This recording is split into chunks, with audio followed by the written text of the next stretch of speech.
द्रुत गति रे जाउथबा गुटिए कोल्ड ड्रिंक्स बुझेई ट्रक दुर्घटनाग्रस्त होई उलटी पड़ी।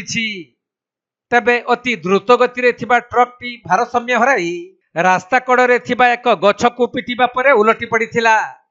फलरे ट्रक रे बुझेई होइथिबा कोल्ड ड्रिंक्स बोतल गुड़िक एणे तेणे बिछाड़ी होई पड़िथिला। एपरी सड़क दुर्घटना घटिछि कंधमाल जिला बालीगुड़ा थाना 59 नंबर जातीय राजपथर मिडियापांगा निकटरे। ट्रक टी भुवनेश्वर कोल्ड ड्रिंक्स लोड करी कलाहांडी अभिमुखे अति द्रुत गति रे जाउथिला।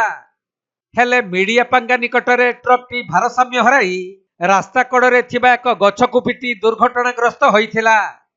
किंतु ट्रक रो ड्राइवर और हेल्पर गाड़ी रु डेई पड़िबारु उभय अल्पके बर्ती जाइछंती। खबर पाई बालीगुड़ा पुलिस दुर्घटना स्थल रे पहुंची तदंत आरंभ करिथिबा जणा पड़िछि। एडा किया नहीं था वो दो तीन चार इतना ना हां कोई दो देखो ना तुम